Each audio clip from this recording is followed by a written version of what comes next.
ബിസ്മില്ലാഹിർ റഹ്മാനിർ റഹീം. അൽഹംദുലില്ലാഹി റബ്ബിൽ ആലമീൻ. വസ്സലാത്തു വസ്സലാമു അലാ റസൂലില്ലാഹി വഅലാ ആലിഹി വസഹ്ബിഹി അജ്മഈൻ. അല്ലാഹുമ്മ സ്വല്ലി അലാ മുഹമ്മദിൻ വഅലാ ആലി മുഹമ്മദ് കമാ സ്വല്ലൈത അലാ ഇബ്രാഹീമ വഅലാ ആലി ഇബ്രാഹീം ഇന്നക ഹമീദും മജീദ്.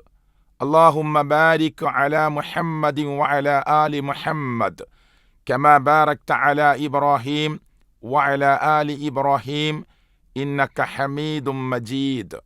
ഇത്തഖുല്ലാഹ ഹൈസുമാ കുൻതും. ആദരണീയരായ സഹോദരങ്ങളെ, സഹോദരിമാരെ, സുഹൃത്തുക്കളെ, സർവശക്തനായ അള്ളാഹുവിനെ സൂക്ഷിച്ച് ഭയപ്പെട്ട് ജീവിക്കാൻ നമ്മളെല്ലാവരും പരിശ്രമിക്കണം. അള്ളാഹു അതിന് നമുക്കെല്ലാവർക്കും തൗഫീക്ക് നൽകുമാറാകട്ടെ. പരിശുദ്ധമായ റമളാനിൻ്റെ പുണ്യ ദിനരാത്രങ്ങൾ നമ്മളിൽ നിന്ന് കൊടിഞ്ഞുപോയിക്കൊണ്ടേയിരിക്കുകയാണ്. ഈ സമയത്ത് പരിശുദ്ധമായ റമളാനിൽ നാം ഏവരും വളരെ ഗാംഭീര്യത്തോടുകൂടി ഓർക്കുന്ന, അതല്ലെങ്കിൽ ഗൗരവത്തോടുകൂടി പഠിക്കുന്ന, അതല്ലെങ്കിൽ ഗൗരവത്തോടുകൂടി പഠിക്കേണ്ടതായ ഒരു വിഷയമാണ് ബദറും ബദറിൻ്റെ സന്ദേശവുമൊക്കെ. വിശദമായി സംസാരിക്കേണ്ട ബദറിൻ്റെ സന്ദേശത്തിലെ ഏതാനും ചില കാര്യങ്ങൾ നിങ്ങളുടെ മുമ്പിൽ സൂചിപ്പിക്കാനാണ് ഞാൻ ആഗ്രഹിക്കുന്നത്. അള്ളാഹു തൗഫീക്ക് നൽകുമാറാകട്ടെ. സഹോദരങ്ങളെ, ബദർ എന്ന് പറയുന്ന യുദ്ധം ഉണ്ടാകുന്നതിന് മുമ്പ് മുഹമ്മദ് റസൂൽ കരീം സല്ലല്ലാഹു അലൈഹി വസല്ലമയും സഹാബ കിറാമും ഒരു യുദ്ധത്തിന് വേണ്ടി ഇറങ്ങിപ്പുറപ്പെട്ടതല്ല. മറിച്ച് നമ്മളൊക്കെ മനസ്സിലാക്കിയതുപോലെ ഒരു കച്ചവട സംഘത്തെ തടയാനായിരുന്നു സത്യത്തിൽ അള്ളാഹുവിൻ്റെ പ്രവാചകനും സഹാബ കിറാം റളിയല്ലാഹു അൻഹും ഇറങ്ങിപ്പുറപ്പെട്ടിട്ടുണ്ടായിരുന്നത്. നബി സല്ലല്ലാഹു അലൈഹി വസല്ലമയും സഹാബത്തും കാത്തിരിക്കുന്ന സ്ഥലത്ത് നിന്ന് അല്പം മുമ്പ് തന്നെ മറ്റൊരു മലഞ്ചെരുവിലൂടെ പ്രിയപ്പെട്ടവരെ ഈ കച്ചവട സംഘം രക്ഷപ്പെട്ടു പോവുകയായിരുന്നു. നബി കരീം സല്ലല്ലാഹു അലൈഹി വസല്ലമയും സഹാബത്തും ഇപ്പോൾ വരുമെന്ന നിലക്ക് കാത്തിരിക്കുന്ന സന്ദർഭത്തിൽ അവിടെ നമുക്ക് ചില പാഠം പഠിക്കാനുണ്ട്. ലോകത്തിലേക്ക് വന്ന പ്രവാചകന്മാരിൽ അഷറഫുൽ ഖൽക്കായ, മനുഷ്യക്കൂട്ടത്തിൽ അഷറഫുൽ ഖൽക്കായ മുഹമ്മദ് മുസ്തഫ സല്ലല്ലാഹു അലൈഹി വസല്ലമയും നമുക്ക് ഔലിയാക്കന്മാരെന്ന് വിളിക്കാൻ പറ്റുന്ന സ്വഹാബ കിറാമും അടങ്ങുന്ന സംഘമാണ് ഈ കച്ചവട സംഘത്തെ കാത്തിരിക്കുന്നത്. പക്ഷേ അവർ വഴിമാറിപ്പോയത് അള്ളാഹുവിൻ്റെ പ്രവാചകൻ സല്ലല്ലാഹു അലൈഹി വസല്ലമക്ക് മനസ്സിലായില്ല എന്ന കാര്യം നമ്മൾ ഗൗരവത്തോടുകൂടി ഓർക്കണം ഈ സന്ദർഭത്തിൽ. 2, നബി കരീം സല്ലല്ലാഹു അലൈഹി വസല്ലമയെയും സഹാബത്തിനെയും എതിർത്ത് തോൽപ്പിക്കാൻ അവർ മക്കയിൽ നിന്ന് വലിയൊരു സന്നാഹവുമായി 1000-ലോ അധികമോ 1000-ഓളമോ വരുന്ന ഒരു ടീം പുറപ്പെട്ടു എന്ന വിവരമറിയുമ്പോൾ നബി സല്ലല്ലാഹു അലൈഹി വസല്ലമ തൻ്റെ കൂടെയുള്ള സന്തത സഹചാരികളാകുന്ന അൻസാറുകളെയും മുഹാജിറുകളെയും വിളിച്ചിരുത്തി ചർച്ച ചെയ്യുമ്പോൾ നബി സല്ലല്ലാഹു അലൈഹി വസല്ലമ എന്തു പറയുന്നു അതിലേക്ക് ഞങ്ങൾ എങ്ങനെയും മുന്നോട്ട് പോകാൻ തയ്യാറാണ് എന്ന് ചുരുക്കത്തിൽ പറഞ്ഞാൽ അവർ നബി സല്ലല്ലാഹു അലൈഹി വസല്ലമക്ക് ഉറപ്പ് കൊടുക്കുകയാണ്. ആ അടിസ്ഥാനത്തിൽ സഹോദരങ്ങളെ, ആയുധ സന്നാഹങ്ങൾ നബി സല്ലല്ലാഹു അലൈഹി വസല്ലമയുടെ കൂടെയില്ല, സ്വഹാബത്തിൻ്റെ കൂടെയില്ല, വലിയ കുതിരപ്പടയാളികളില്ല, ഒട്ടകക്കൂട്ടങ്ങളില്ല. ബദറിലേക്ക് നടന്നു പോകുമ്പോൾ 3 പേർക്ക് ഒരു ഒട്ടകമെന്ന നിലക്കായിരുന്നു അവർ നടന്നു പോയിരുന്നത്. നബി സല്ലല്ലാഹു അലൈഹി വസല്ലമയുടെ കൂടെയുള്ള 2 പേരിൽ ഒരാൾ അലി ബിൻ അബി ത്വാലിബ് റളിയല്ലാഹു അൻഹു ആയിരുന്നു. എന്തിനാ ഞാനിത് പറഞ്ഞത്? അത്ര ചുരുങ്ങിയ സംവിധാനങ്ങൾ മാത്രമേ നബി കരീം സല്ലല്ലാഹു അലൈഹി വസല്ലമയുടെയും സ്വഹാബത്തിൻ്റെയും കയ്യിലുണ്ടായിരുന്നത് എന്ന് മനസ്സിലാക്കാനാണ്. പൊട്ടിയ വാള്, തുരുമ്പ് പിടിച്ച ആയുധങ്ങൾ, മൂർച്ച കുറഞ്ഞു പോയ ആയുധങ്ങൾ, അതായിരുന്നു അവരുടെ കയ്യിലുണ്ടായിരുന്നത്. പക്ഷേ അവരുടെ ഈമാനികമായ ശക്തിയും തൗഹീദിലധിഷ്ഠിതമായ വിശ്വാസവും അതിശക്തമായി അവരുടെ ഹൃദയത്തിൽ രൂഢമൂലമായിരുന്നു എന്ന് ചരിത്രം വായിക്കുന്നവർക്കെല്ലാവർക്കും അറിയാം. എന്നാൽ അപ്പുറത്ത് നിന്ന് നബി സല്ലല്ലാഹു അലൈഹി വസല്ലമയെയും സഹാബത്തിനെയും എതിർത്ത് തോൽപ്പിക്കാൻ കടന്നുവരുന്ന ടീമിൻ്റെ കയ്യിൽ എല്ലാവിധ ആയുധങ്ങളുമുണ്ട്. അവർക്ക് ആയുധ ശേഖരങ്ങളുണ്ട്. പോരാ, കുതിരപ്പടയാളികൾ എമ്പാടുമുണ്ട്, ഒട്ടകക്കൂട്ടങ്ങളുണ്ട്. യുദ്ധത്തിൻ്റെ വിജയം ഉറപ്പായും ലഭിക്കുമെന്ന് വിശ്വസിച്ചു കൊണ്ടുവരുന്ന അവർക്ക് മദ്യം വിളമ്പാൻ ആളുകളുണ്ട്. നർത്തകിമാരെ കൂടെ കൊണ്ടുവന്നുകൊണ്ടാണ് അവർ യുദ്ധത്തിൻ്റെ ആ ഒരുക്കങ്ങൾ നടത്തിക്കൊണ്ടിരിക്കുന്നത്. തലേ രാത്രി അവർ 10 ഒട്ടകങ്ങളെ അറുത്തുകൊണ്ട് പ്രിയപ്പെട്ടവരെ അവർ സംവിധാനങ്ങൾ ഒരുക്കുകയാണ്. എന്ന് പറഞ്ഞാൽ എല്ലാവിധ ഭൗതിക സൗകര്യങ്ങളും അവിടെ കൂടെയുണ്ട്, ആൾക്കൂട്ടങ്ങൾ ധാരാളമുണ്ട്. പക്ഷേ പ്രവാചകൻ മുഹമ്മദ് റസൂൽ കരീം സല്ലല്ലാഹു അലൈഹി വസല്ലമയും സഹാബത്തും ഈമാനികമായ കരുത്തുകൊണ്ട് തൻ്റെ കയ്യിലുള്ള ആയുധങ്ങൾ എല്ലാം ഒരുക്കിയെടുത്തുകൊണ്ട് അവർ മാറി നിന്നിട്ടില്ല, ഒരുങ്ങാതിരുന്നിട്ടില്ല. അവർ മാനസികമായും ശാരീരികമായും അവരെല്ലാറ്റിനും റെഡിയായി. പക്ഷെ പട്ടിണി പാവങ്ങളായിരുന്നു. റമളാനിൻ്റെ ശക്തമായ ചൂടേറിയ സമയം. പ്രിയപ്പെട്ടവരെ, നിങ്ങൾ ആലോചിക്കണം. റസൂൽ കരീം സല്ലല്ലാഹു അലൈഹി വസല്ലമ ബദറിന്റെ രണാങ്കണത്തിൽ മുട്ടുകാൽ കുത്തിവെച്ചുകൊണ്ട് പ്രാർത്ഥിക്കുന്ന വചനങ്ങളുണ്ട്. ലോകത്തിൽ അള്ളാഹുവിനെ മാത്രം ആരാധിക്കാനുണ്ടാക്കിയ കഅബാലയത്തിൽ പ്രിയപ്പെട്ടവരെ അതിൻ്റെ കില്ല പിടിച്ചുകൊണ്ട് ഭൂമധ്യരേഖയിൽ സ്ഥിതി ചെയ്യുന്ന അള്ളാഹുവിനെ മാത്രം ആരാധിക്കാനുണ്ടാക്കിയ ലോകത്തിൽ ഒന്നാമത്തെ ഭവനമാകുന്ന കഅബാലയത്തിൻ്റെ കില്ല പിടിച്ചുകൊണ്ട് അബൂജഹൽ അടക്കമുള്ള ആളുകൾ ലോകത്തിൻ്റെ രക്ഷിതാവായ അള്ളാഹുവിനോട് പ്രാർത്ഥിക്കുകയാണ്. ഒരുപാട് പ്രാർത്ഥനാ വചനങ്ങൾ കാണാം. അതിലൊന്ന് ഇങ്ങനെയാണ്: അല്ലാഹുമ്മൻസുർ അഹദൽ ജുൻദൈൻ. ആരാണ് പ്രാർത്ഥിക്കുന്നത്? അബൂജഹലാണ് പ്രാർത്ഥിക്കുന്നത്. മുശ്രിക്കുകളുടെ നേതാവാണ് പ്രാർത്ഥിക്കുന്നത്. ഞങ്ങളൊരു യുദ്ധത്തിലേക്ക് നീങ്ങുകയാണ് അല്ലാഹുവേ, 2 സൈന്യങ്ങൾ തമ്മിൽ ഏറ്റുമുട്ടാൻ പോവുകയാണ് റബ്ബേ, അതിൽ ഒരു സൈന്യത്തെ നീ ജയിപ്പിക്കണേ, സഹായിക്കണേ, വിജയിപ്പിക്കണേ എന്ന് അബൂജഹൽ പ്രാർത്ഥന നടത്തുകയാണ്. പ്രിയപ്പെട്ടവരെ, മുഹമ്മദ് മുസ്തഫ സല്ലല്ലാഹു അലൈഹി വസല്ലമ അതേ ബദറിന്റെ ആ രണാങ്കണത്തിൽ മുട്ടുകുത്തി നിന്നുകൊണ്ട് ലോകത്തിന്റെ രക്ഷിതാവായ അള്ളാഹുവിനോടാണ് പ്രാർത്ഥിക്കുന്നത്. പ്രാർത്ഥന ഞാൻ പറയാം. അപ്പോൾ നബി സല്ലല്ലാഹു അലൈഹി വസല്ലമ പ്രാർത്ഥിക്കുന്നത് അള്ളാഹുവിനോട്, അബൂജഹൽ എന്ന് പറയുന്ന മുശ്രിക്കുകളുടെ നേതാവ് പ്രാർത്ഥിക്കുന്നതും അള്ളാഹുവിനോട്. പിന്നെ എന്തിനാണ് പ്രിയപ്പെട്ടവരെ ബദർ എന്ന് പറയുന്ന യുദ്ധമുണ്ടായത്? ബദർ എന്ന് പറഞ്ഞാൽ തൗഹീദും ഷിർക്കും തമ്മിലുള്ള പോരാട്ടമാണ്, ഹക്കും ബാത്തിലും തമ്മിലുള്ള പോരാട്ടമാണ്, സത്യവും അസത്യവും തമ്മിലുള്ള പോരാട്ടമാണ്, ഇരുട്ടും വെളിച്ചവും തമ്മിലുള്ള പോരാട്ടമാണ്, നീതിയും അനീതിയും തമ്മിലുള്ള പോരാട്ടമാണ്. അപ്പൊ പിന്നെ തൗഹീദും ഷിർക്കും തമ്മിലുള്ള പോരാട്ടമായിട്ട് അബൂജഹൽ എന്ന് പറയുന്ന മുശ്രിക്കുകളുടെ നേതാവ് ലോകത്തിന്റെ രക്ഷിതാവായ അള്ളാഹുവിനോട് പ്രാർത്ഥിച്ചുകൊണ്ടാണ് ബദറിലേക്ക് പുറപ്പെടുന്നതെങ്കിൽ മുഹമ്മദ് മുസ്തഫ സല്ലല്ലാഹു അലൈഹി വസല്ലമ ലോകത്തിന്റെ രക്ഷിതാവായ റബ്ബിനോട് കരഞ്ഞ് കരഞ്ഞ് പ്രാർത്ഥിക്കുന്നുവെങ്കിൽ പിന്നെന്തിനാണ് പ്രിയപ്പെട്ടവരെ ബദർ? അവിടെയാണ് നമ്മൾ ബദറിന്റെ സന്ദേശത്തിൽ ഒന്നാമത്തെ കാര്യം പഠിക്കേണ്ടത്. കാരണം മക്കയിൽ ജീവിക്കുന്ന മുശ്രിക്കുകളായ ആളുകൾ, ആ നാട്ടിൽ ജീവിക്കുന്ന മുശ്രിക്കുകളായ ആളുകൾ, നബി സല്ലല്ലാഹു അലൈഹി വസല്ലമയെ ശത്രുവായി കാണുന്ന ആളുകൾ, അവർ അള്ളാഹുവിനോട് പ്രാർത്ഥിക്കാത്തവരല്ല, അവർ അള്ളാഹുവിന്റെ പേരിൽ നേർച്ച വഴിപാടുകൾ അർപ്പിക്കാത്തവരല്ല, അവർ അള്ളാഹുവിന്റെ പേരുച്ചരിക്കാത്തവരല്ല, അവർ കഅബാലയത്തിന്റെ മുറ്റത്തേക്ക് തെൽബിയത്ത് മുടക്കി വന്നവരാണ്. ഇമാം മുസ്ലിം ഉദ്ധരിക്കുന്ന ഹദീസിൽ കാണാം അവർ ചൊല്ലിയ തൽബിയത്ത്: ലബ്ബൈക അല്ലാഹുമ്മ ലബ്ബൈക ലബ്ബൈക ലാ ശരീക ലക് ഇല്ലാ ശരീകൻ ഹുവ ലക തംലികുഹു വമാ മലക. അതിന്റെ അർത്ഥം എന്താണ് പ്രിയപ്പെട്ടവരെ? അല്ലാഹുവേ, നിന്റെ വിളിക്കുത്തരം നൽകി ഇതാ വന്നിരിക്കുന്നു, നിനക്കൊരു ശരീക്കുമില്ല, ഒരു പങ്കാളിയുമില്ല. ആ 2 വരികൾ മനോഹരമാണ്. എത്ര മനോഹാരിതയുള്ള വരികളാണ്! തൗഹീദ് ഉദ്ഘോഷിക്കുന്ന വരികളാണ്. നബി കരീം സല്ലല്ലാഹു അലൈഹി വസല്ലം അവരോട് പറയാറുണ്ടായിരുന്നു, അവിടെ വെച്ച് നിങ്ങൾ നിർത്തൂ, ഇനി ബാക്കി നിങ്ങൾ സാധാരണ ചൊല്ലുന്നത് ചൊല്ലരുത് എന്ന് പറഞ്ഞിട്ടുണ്ടായിരുന്നു. ബാക്കി എന്താണ് അവർ ചൊല്ലിയത്? ഇല്ലാ ശരീകൻ ഹുവ ലക തംലികുഹു വമാ മലക. നിനക്ക് പങ്കാളിയുണ്ട്, ആ പങ്കാളി നിനക്കുള്ള പങ്കാളിയാണ്, ആ പങ്കാളിയുടെ ഉടമസ്ഥാവകാശം നിന്റെ പക്കലാണ്, ആ പങ്കാളികളുടെ അധികാരം നിന്റെ പക്കലാണ്. ആ പങ്കാളികളിൽ നിന്ന് ഞങ്ങൾ പ്രതീക്ഷിക്കുന്നത് നീ കൊടുത്ത കഴിവിൽ നിന്ന് സഹായിക്കുമെന്നാണ്. പ്രിയപ്പെട്ടവരെ, ഇതായിരുന്നു ആര് ചൊല്ലിയ തൽബിയത്ത്? മക്കയിലെ മുശ്രിക്കുകൾ ചൊല്ലിയിരുന്ന തൽബിയത്ത് എന്ന് അള്ളാഹുവിന്റെ പ്രവാചകൻ സല്ലല്ലാഹു അലൈഹി വസല്ലമയിലൂടെ സ്വഹീഹ് മുസ്ലിമിൽ ഉദ്ധരിച്ചു വരുന്ന ഹദീസിൽ നമുക്ക് വായിക്കാൻ പറ്റും. അപ്പോൾ അവർ അള്ളാഹുവിന്റെ വിളിക്കുത്തരം നൽകി വന്നിട്ടുണ്ടായിരുന്നു. അള്ളാഹ് എന്ന പദം അവർ പ്രയോഗിച്ചിട്ടുണ്ടായിരുന്നു. അള്ളാഹുവിനെ വിളിച്ചവർ പ്രാർത്ഥിച്ചിരുന്നു. പരിശുദ്ധ ഖുർആൻ പരിശോധിച്ചാൽ കാണാം, അവർ കപ്പലിലൂടെ യാത്ര ചെയ്തു പോകുമ്പോൾ ഫഇദാ റകിബു ഫിൽ ഫുൽകി ദഅവുല്ലാഹ മുഖ്ലിസീന ലഹുദ്ദീൻ, കീഴ്വണക്കം അള്ളാഹുവിന് സമർപ്പിച്ചുകൊണ്ട് ആത്മാർത്ഥമായി അവർ ലോകത്തിന്റെ രക്ഷിതാവായ അള്ളാഹുവിനോട് പ്രാർത്ഥിക്കുകയാണ്. എന്താണ് അവർ പ്രാർത്ഥിക്കുന്നത്? അള്ളാഹുവേ, ഞങ്ങളെ രക്ഷപ്പെടുത്തണേ.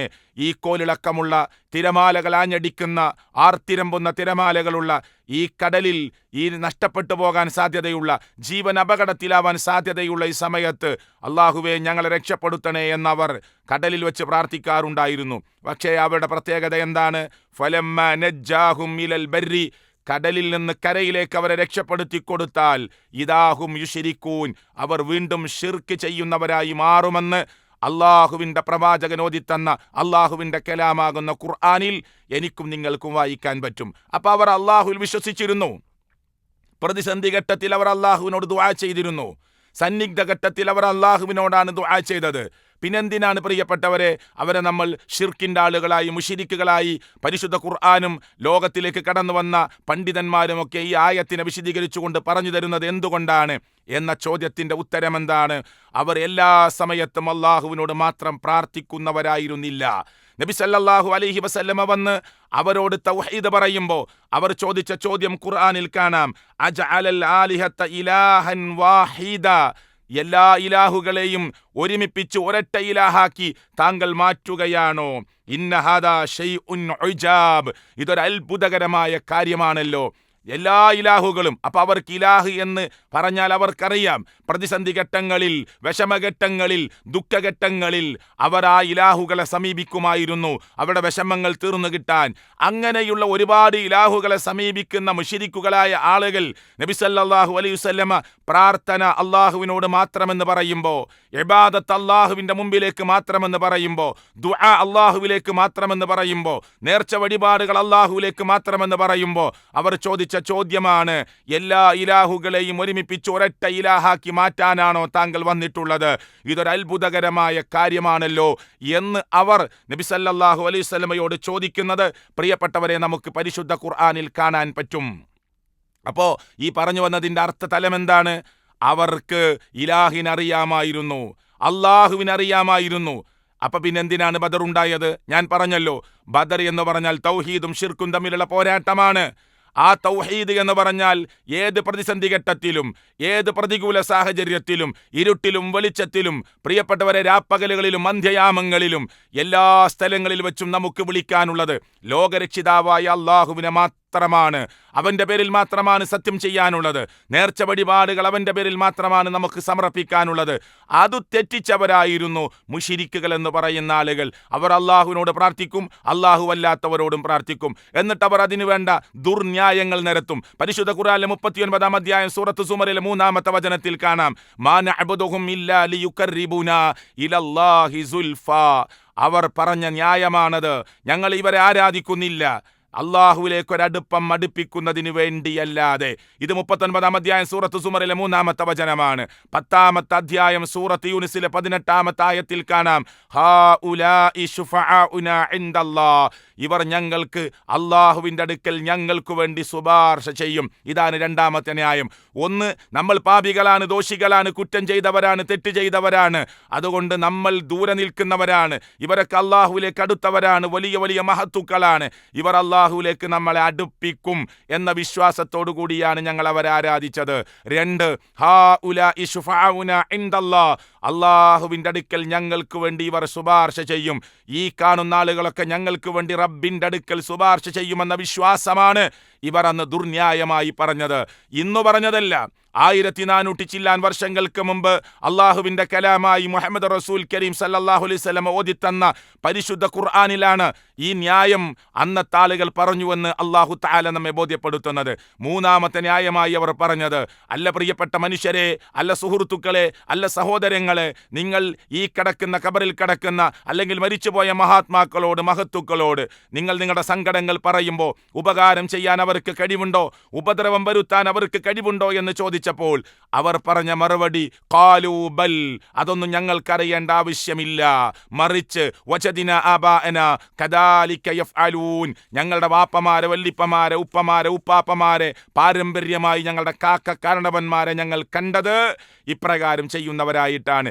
ഈ മൂന്ന് ന്യായമല്ലേ പ്രിയപ്പെട്ടവരെ ഇന്നും നമ്മൾ കൊച്ചു കേരളമെന്ന് പറയപ്പെടുന്ന അല്ലെങ്കിൽ അറിയപ്പെടുന്ന നമ്മുടെ നാട്ടിൽ പ്രിയപ്പെട്ടവരെ കേട്ടുകൊണ്ടിരിക്കുന്നത്, നമ്മുടെ ഉമ്മമാരുടെ നാവിൽ നിന്ന് കേൾക്കുന്നത്, നമ്മുടെ ഉപ്പമാരുടെ നാവിൽ നിന്ന് കേൾക്കുന്നത് ഈ ന്യായമല്ലേ?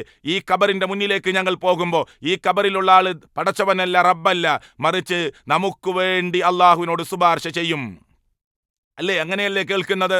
അതല്ലെങ്കിൽ ഞങ്ങളെ അള്ളാഹുവിലേക്ക് അടുപ്പിക്കും. ഞങ്ങളുടെ വാപ്പമാരും വല്ലിപ്പമാരും പണ്ഡിതന്മാരും ഒക്കെ ഇങ്ങനെ ചെയ്തു വന്നവരാണ് എന്നല്ലേ അവർ പറയുന്നത്. അപ്പൊ ബദറിൽ നിന്ന് കിട്ടുന്ന ഒന്നാമത്തെ പാഠം തൗഹീദ് ശരിക്ക് പഠിക്കുക എന്നതാണ്. മുശ്രിക്കുകളായ ആളുകളോട്, അന്നത്തെ ആളുകളോട് പരിശുദ്ധ ഖുർആൻ പറയുന്ന ഒരു പ്രയോഗമുണ്ട്. നിങ്ങൾ അർ-റഹ്മാനായ അള്ളാഹുവിന്റെ മുമ്പിൽ സുജൂദ് ചെയ്യണമെന്ന് പറഞ്ഞപ്പോ വഇദാ ഖീല ലഹും ഉസ്ജുദൂ ലിർ-റഹ്മാൻ, നിങ്ങൾ റഹ്മാനായ റബ്ബിന്റെ മുമ്പിൽ സുജൂദ് ചെയ്യണമെന്ന് പറഞ്ഞപ്പോ അവർ ചോദിച്ചൊരു ചോദ്യമുണ്ട്. ഖാലു വമർ റഹ്മാൻ, അവർ ചോദിച്ചു എന്താണ് ഈ അർ-റഹ്മാൻ എന്ന് പറഞ്ഞാൽ അള്ളാഹുവിന്റെ നാമങ്ങളെ, അസ്മാഉകളെ, സിഫാത്തുകളെ അവർക്ക് വേണ്ടതുപോലെ അറിയുമായിരുന്നില്ല. അവർ അള്ളാഹു എന്ന ആ വലിയ മഹാശക്തിയിൽ അവർ വിശ്വസിച്ചിരുന്നു. ഞാൻ നേരത്തെ പറഞ്ഞുവല്ലോ. എന്നാൽ അള്ളാഹുവിന്റെ നാമങ്ങളെക്കുറിച്ചോ സിഫാത്തുകളെക്കുറിച്ചോ വേണ്ടത്ര അറിവ് അവർക്കുണ്ടായിരുന്നില്ല. അതുകൊണ്ട് ഒരു മുഅ്മിൻ എന്ന നിലക്ക്, ഒരു മുസ്ലിം എന്ന നിലക്ക് പരിശുദ്ധ റമദാനിന്റെ നോമ്പ് 17ന്റെ സമയമായി നിൽക്കുന്ന പ്രിയപ്പെട്ടവരെ, ഈ പുണ്യകരമായ ദിവസങ്ങളിലൂടെ കടന്നു പോകുമ്പോൾ നമ്മൾ ആലോചിക്കേണ്ടത് എന്താ? അള്ളാഹുവിന്റെ അസ്മാഉകളെ കുറിച്ച് നമുക്ക് ബോധമുണ്ടോ? അള്ളാഹുവിന്റെ സിഫാത്തുകളെ കുറിച്ച് നമുക്ക് ബോധമുണ്ടോ? അള്ളാഹുവിന്റെ അസ്മാഉകളെ മുൻനിർത്തി നാം അള്ളാഹുവിനോട് പ്രാർത്ഥന നടത്തുന്നവരാണോ? അപ്പോ തൗഹീദ് എന്ത് എന്ന് കൃത്യമായി പഠിക്കുക എന്നത് പ്രിയപ്പെട്ടവരെ, സുഹൃത്തുക്കളെ, ഞാനും നിങ്ങളും ബദറിന്റെ സന്ദേശമായി പഠിക്കേണ്ട മഹത്തരമായ സന്ദേശമാണ് എന്ന് ഓർമ്മപ്പെടുത്തുകയാണ് ഞാൻ ഈ ചെയ്തിട്ടുള്ളത്. രണ്ടാമത്തെ സന്ദേശം റസൂൽ കരീം സല്ലല്ലാഹു അലൈഹി വസല്ലമയുടെ ആത്മാർത്ഥമായ കരഞ്ഞുകൊണ്ടുള്ള പ്രാർത്ഥന. വിശ്വാസികളെ, രണ്ടാമത്തെ സന്ദേശമായി പറയാനുള്ളത്, പ്രാർത്ഥനയ്ക്ക് വലിയ മഹത്വമുണ്ട്, വലിയ പ്രതിഫലമുണ്ട്, ഉത്തരമുണ്ട് എന്നത് നമ്മൾ മനസ്സിലാക്കേണ്ടതുണ്ട്.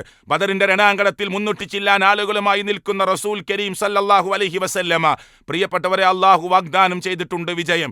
എന്നിട്ടും അവർ പിറകോട്ട് മാറിയില്ല. നിരന്തരമായ പ്രാർത്ഥനയിലായിരുന്നു. നിരന്തരമായ പ്രാർത്ഥന. റുക്കൂയിലും സുജൂദിലുമൊക്കെ കിടന്നുകൊണ്ടും നിന്നുകൊണ്ടും ഇരുന്നുകൊണ്ടും അവർ അള്ളാഹുവിലേക്ക് പ്രാർത്ഥനകൾ ഉയർത്തുകയായിരുന്നു. അല്ലേ? അള്ളാഹുവിന്റെ പ്രവാചകൻ സല്ലല്ലാഹു അലൈഹി വസല്ലമ ബദറിന്റെ രണാങ്കണത്തിൽ മുട്ടുകാൽ കുത്തി നിന്നുകൊണ്ട് പറഞ്ഞ വാക്കെന്താണ്? അള്ളാഹുവിന്റെ പ്രവാചകൻ പറഞ്ഞ വാക്ക് നമുക്ക് കാണാം. അല്ലാഹുവേ ഐനമാ വഅദ്തനി, അള്ളാഹുവേ നീ വാഗ്ദാനം ചെയ്ത ആ സഹായം എവിടെയാണ് റബ്ബേ? ആ വിജയം എവിടെയാണ് റബ്ബേ? അല്ലാഹുമ്മ അൻജിസ്ലി മാ വഅദ്തനി, പടച്ചവനെ നീ വാഗ്ദാനം ചെയ്ത വിജയം അല്ലാഹുവേ ഞങ്ങൾക്ക് നൽകണേ, എനിക്ക് നൽകണേ എന്ന് മാത്രമല്ല, അല്ലാഹുവേ ഇൻ തുഹ്ലിക് ആദിഹിൽ ഇസാബ, ഈ കൊച്ചു സംഘത്തെ എങ്ങാനും നീ നശിപ്പിച്ച് കളഞ്ഞാൽ ലൻ തുഅബദ ഫിൽ അർളി അബദാ, പിന്നെ നീ ഭൂമിയിൽ ആരാധിക്കപ്പെടുന്ന അവസ്ഥയുണ്ടാവില്ല, നിന്നെ ആരാധിക്കുന്ന ഒരു ടീം ഭൂമിയിൽ ബാക്കിയാവുകയില്ല എന്നു തുടങ്ങിയ നിരന്തരമായ പ്രാർത്ഥന മുഹമ്മദ് മുസ്തഫ സല്ലല്ലാഹു അലൈഹി വസല്ലമ കരഞ്ഞുകൊണ്ട് ബദറിന്റെ രണാങ്കണത്തിൽ നടത്തുമ്പോൾ അബൂബക്കർ സിദ്ദീഖ് റളിയല്ലാഹു പറയുന്നുണ്ട്, യാ നബിയല്ലാ, ഓ നബിയേ, അല്ലാഹുവിന്റെ പ്രവാചകരെ, കഫാക്, മദി നബിയേ, അല്ലാഹുവിന്റെ പ്രവാചകരെ, മതി എന്ന് പറഞ്ഞുകൊണ്ട് അബൂബക്കർ സിദ്ദീഖ് റളിയല്ലാഹു അൻഹു നബി സല്ലല്ലാഹു അലൈഹി വസല്ലമയെ കൂട്ടിപ്പിടിച്ചുകൊണ്ട് പറയുന്നുണ്ട്, മദി നബിയെ, എന്തു മതി? മുനാശദത്തുക റബ്ബക്, നിങ്ങൾ നിങ്ങളുടെ റബ്ബുമായി നടത്തിയ ഈ സംസാരമുണ്ടല്ലോ, അള്ളാഹുമായി നടത്തിയിട്ടുള്ള ഈ നിരന്തരമായ പ്രാർത്ഥനയുണ്ടല്ലോ, അത് മദി നബിയെ, നിങ്ങൾ കരയല്ല നബിയെ എന്ന് പറഞ്ഞ് അബൂബക്കർ സിദ്ദീഖ് റളിയല്ലാഹു അൻഹു മുത്തുനബി സല്ലല്ലാഹു അലൈഹി വസല്ലമയെ കൂട്ടിപ്പിടിച്ച് എഴുന്നേൽപ്പിച്ചിട്ട് പറയുന്നുണ്ട്, ഫഇന്നഹു സയുൻജിസു ലക മാ വഅദക്, താങ്കൾക്ക് റബ്ബ് നൽകിയ വാഗ്ദാനം, ആ വിജയമുണ്ടാകും നബിയെ, പിന്നെ എന്തിനാണ് നിങ്ങളെ ഇങ്ങനെ കരയുന്നത് എന്ന് ചോദിക്കുന്നു. എന്നിട്ടും വിജയമുണ്ട് എന്ന് മാത്രമല്ല, എവിടെ ഉത്ബ മരിച്ചു കിടക്കും, എവിടെ ഷൈബ മരിച്ചു കിടക്കും, എവിടെ വലീദ് മരിച്ചു കിടക്കും, എവിടെ അബു സുഫിയാനിന്റെ മകൻ ഹൻളല മരിച്ചു കിടക്കും എന്നൊക്കെ നബി സല്ലല്ലാഹു അലൈഹി വസല്ലം മാർക്ക് ചെയ്ത് പറഞ്ഞിട്ട് പോലും അവർ പിറകോട്ട് മാറിയില്ല. നിരന്തരമായ തവക്കുൽ ചെയ്തുകൊണ്ട് പ്രാർത്ഥനയോടുകൂടി അവർ മുന്നോട്ട് പോകുന്ന രംഗമാണ് ഞാനും നിങ്ങളും കണ്ടത്. മൂന്നാമത്തെ സന്ദേശമായി പ്രിയപ്പെട്ടവരെ ഓർമ്മപ്പെടുത്തുവാനുള്ളത്, നിരന്തരമായി അവർ അള്ളാഹുവിനെ ഓർത്തു എന്നതാണ്. നന്നായിട്ട് അള്ളാഹുവിനെ ഓർത്തു അവർ. നിരന്തരമായി ഒരു മിനിറ്റ് പോലും അള്ളാഹുവിനെ അവർ ഓർക്കാതിരുന്നില്ല. അത് അള്ളാഹുവിന്റെ ഖുർആനിൽ നമുക്ക് നിരന്തരമായി കാണാൻ പറ്റും. അള്ളാഹുവിനെ ഓർക്കുന്നവർക്ക് അള്ളാഹു വിജയം കൊടുക്കുകയാണ്. നാലാമത്തെ സന്ദേശമായി നമ്മൾ പഠിക്കേണ്ടത് അവിടുത്തെ ഇത്വാഅത്താണ്. നബി സല്ലല്ലാഹു അലൈഹി വസല്ലമയെ ആ സ്വഹാബികൾ അനുസരിക്കുകയാണ്. പ്രവാചകൻ എന്തു പറയുന്നുവോ പ്രവാചകൻ പിറകോട്ട് മാറുന്നില്ല. പ്രവാചകൻ മുന്നിൽ നിൽക്കുകയാണ്. എല്ലാ പ്രവർത്തനത്തിലും മുന്നിൽ നിൽക്കുകയാണ്. നബിയുടെ കൽപ്പനകൾക്കനുസൃതമായി അവർ നബി സല്ലല്ലാഹു അലൈഹി വസല്ലമയെ അനുസരിച്ചുകൊണ്ട് മുന്നോട്ട് പോകുന്ന ആ രീതി നമുക്ക് അവിടെ കാണാൻ പറ്റുന്നു. ഇനിയും കുറേ കാര്യങ്ങളുണ്ട്. നമ്മൾ ഈ സന്ദേശത്തിൽ ഇത് ഇവിടെ വെച്ച് ചുരുക്കുകയാണ്. അപ്പോൾ 4 സന്ദേശങ്ങളാണ് ഞാൻ ഈ സമയത്ത് ഓർമ്മപ്പെടുത്തിയിട്ടുള്ളത്. അതിലേറ്റവും മർമ്മമാണ് തൗഹീദ്. ആ തൗഹീദ് മനസ്സിലാക്കുവാനുള്ള നല്ല ബുദ്ധിയും ശക്തിയും നമുക്കുണ്ടാവണം. അതിനു വേണ്ടിയാകട്ടെ ഈ ബദറിന്റെ സന്ദേശം നമ്മൾ കേൾക്കുന്നത്. നിരന്തരമായി റബ്ബിലേക്ക് നാം ഉയർത്തേണ്ട പ്രാർത്ഥനകൾ ബദറിന്റെ സന്ദേശമായി നമ്മുടെ മുന്നിലേക്ക് വരണം. എല്ലാ സമയത്തും അള്ളാഹുവിനെ ഓർക്കുവാനുള്ള, നിരന്തരമായി റബ്ബുമായി അടുക്കുവാനുള്ള നല്ല ബോധം നമ്മുടെ മനസ്സിൽ ഉണ്ടാവണം. അള്ളാഹുവിന്റെ ഖുർആൻ ആവശ്യപ്പെട്ടതുപോലെ പ്രിയപ്പെട്ടവരെ ഏറ്റവും നല്ല മുവഹിദുകളായി നമ്മൾ ജീവിക്കാൻ ശ്രമിക്കണം. റബ്ബ് തൗഫീക്ക് നൽകുമാറാകട്ടെ. അള്ളാഹുവിന്റെ കാവൽ നമുക്ക് ലഭിക്കുമാറാകട്ടെ. ബദറിന്റെ സന്ദേശം ഓർക്കുന്ന ഘട്ടത്തിൽ അവരുടെ എണ്ണം വെച്ചുകൊണ്ട് പലഹാരങ്ങൾ ഉണ്ടാക്കി അതൊരു ആഘോഷമാക്കി മാറ്റുന്ന ആളുകൾ അള്ളാഹുവിന്റെ സന്ദേശമാണ് പഠിക്കേണ്ടത്, തൗഹീദാണ് പഠിക്കേണ്ടത് എന്ന ഗൗരവപൂർവമുള്ള ഓർമ്മപ്പെടുത്തൽ മാത്രം നൽകിക്കൊണ്ട് ഞാൻ എൻ്റെ വാക്കുകൾ അവസാനിപ്പിക്കുകയാണ്. അള്ളാഹുവേ, ഞങ്ങളുടെ അമലുകൾ നീ സ്വീകരിക്കണേ അല്ലാ, ഞങ്ങളുടെ അമലുകൾ നീ സ്വീകരിക്കണേ അല്ലാ. അള്ളാഹുവേ, നിന്റെ മാർഗത്തിൽ ത്യാഗപൂർണമായ ജീവിതം നയിക്കാനുള്ള സൗഭാഗ്യം ഞങ്ങൾക്ക് നൽകണേ അല്ലാ. റബ്ബനാ ആതിനാ ഫിദ്ദുനിയ ഹസന വഫിൽ ആഖിറതി ഹസനതൻ വഖിനാ അദാബന്നാർ. ആമീൻ ആമീൻ ബിറഹ്മതിക യാ അർഹമർ റഹീമീൻ. അസ്സലാമു അലൈക്കും വറഹ്മത്തുള്ളാഹി വബറകാതുഹു.